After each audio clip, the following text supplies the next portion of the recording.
The question that has surfaced since the time of Jayalalitha's unfortunate death has been who really is in charge of the ADMK and who has been calling the shots, and how was this fairly dramatic transition of power effected. It all happened very, very quickly, literally in the matter of 24 to 48 hours since the time when she had that cardiac arrest to the time when a late night swearing in took place in Raj Bhavan. It was almost close to about midnight when the new cabinet, the new chief minister was sworn in, and just around the time her death was being formally announced. It was fairly unprecedented in the history of Indian politics for something like that to occur. And while in the aftermath, the immediate aftermath, it was praised for being conducted with such smoothness and the funeral that went off without any violence, questions are also being asked now as more information comes out as to whether due process was indeed followed. Were the norms of democracy fulfilled, or were they sabotaged inside a hospital coup? NDTV actually has some exclusive details of that. But before we break them, just to put it in context, those questions have surfaced because immediately in the aftermath of Jayalalitha's illness and then subsequently her passing away, and then at her funeral, the family or those who seemed most prominent and most active were the members of the Sasikala Natarajan family. Now, until that time, they had taken the back seat. They were always seen as being behind the scenes and operating a sort of kitchen cabinet. But now they seem to take center stage. In fact, we're putting those images up on the screen, and you can see different members of her family, Sasikala herself, as well as her nieces and nephews and brothers and so on, several of whom had actually been banned from entering Pose Garden because of fears that they were using Jayalalitha's influence to try and peddle their own influence and also financially enrich themselves. But now they were all back, and they were the ones receiving the VIPs, they were the ones who seemed to be in charge. And therefore this question as to who is the real power center in the AIADMK. Now, we spoke to a cabinet minister in the party as well as another top source in the party to confirm exactly what went on that night and whether or not that followed, as we said, the due norms. And this is what we learned. Let's start putting up those graphics on the screen about whether there was a midnight coup in Apollo and whether top ministers and MLAs were kept in the dark about the transfer of power. Now, what we learned is that after the cardiac arrest on Sunday evening, the ministers and MLAs were asked to come to Chennai and rush to Apollo.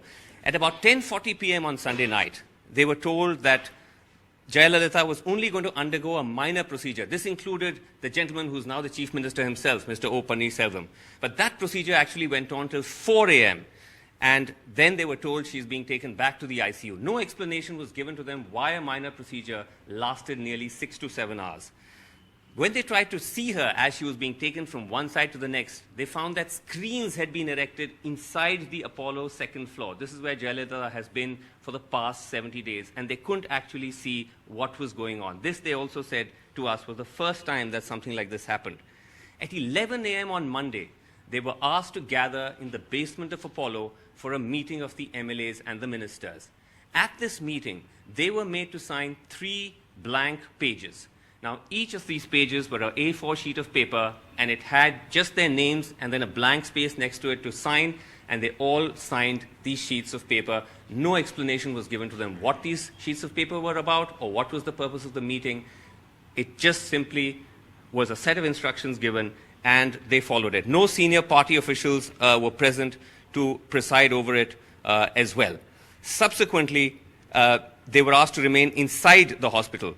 At 2 p.m., several of these ministers and MLAs went back to the second floor, and then they noticed that a very large number of Sasikala's relatives, as well as those who they associate with her, were milling around, and some of them informally began to tell these ministers and MLAs that Jayalalithaa was no more. And this led to a lot of emotion, a lot of sobbing, there was confusion.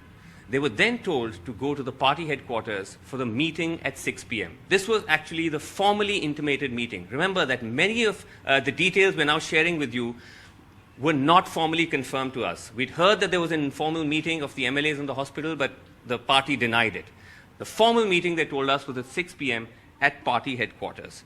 Now, when they actually arrived at the meeting, they found that except for the big 5 of the ministers, everyone else was there. So there was, of course, Mr. Selvam. He was present at the. He was not present at the meeting, along with 3-4 other key ADMK ministers, but all the others were there. There was no explanation again as to why he wasn't there and what was taking so long. Finally, it was only at about 11:15 p.m., 5 hours later, when this big five arrived. So for about 5 to 6 hours, there was nobody present there, and no other ministers and MLAs allowed to leave.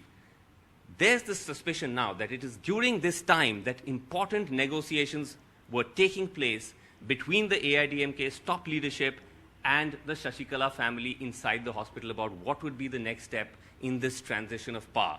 This is the suspicion that at least two gentlemen from within the party, one of them, as I said, is a minister, shared with us. Now, at this point when the ministers entered, the AIADMK party chairman, Madhu Sudanan, who was all present during the entire time, he was inside, he was waiting with all of them. He was simply handed a one-line statement which he read out, which simply said that Mr. O. Paneerselvam has been appointed AIADMK party leader in the assembly. At midnight, the ministers were then asked to leave their car. By then this was around midnight. The ministers were asked to leave their car at the party headquarters, and buses were organized to transport them and the MLAs to Raj Bhavan. And the rest is something that we all know what happened, that they arrived there, they were stunned to find that there were all the arrangements in place for a swearing-in. The chief secretary was there, the officials from the chief minister's office were there, and then this swearing-in took place. And then at 12:40 p.m., the hospital finally issued a release saying Jayalalithaa had passed away. Now remember, informally they had been told at 2 p.m. that this had happened, but finally it was only at 12:40 p.m. that the official release was released, which put the time of death at 11:30 p.m. So there was almost a gap of 9 hours which remains unexplained. Why did it take so long to formalize it? Again, was it because to allow these negotiations and maneuverings to take place? These gentlemen told us, our sources, that they had no idea about the formal announcement, because remember, in the middle, some news channels had actually broken the news that she was no more, and the hospital had clarified saying she's alive and she's still on life support. So they had no idea any of this had happened, and they only learned the formal announcement of her death when they were in Raj Bhavan, where once again they broke into tears. Now, like I said, some of this, there were glimmerings of this while we were reporting this story, but now, having spoken to these insiders, the entire picture becomes clear, and that raises, as I said, these questions about what actually went on and whether this will ensure that Tamil Nadu actually gets a government which is representative rather than being one which is run by remote control.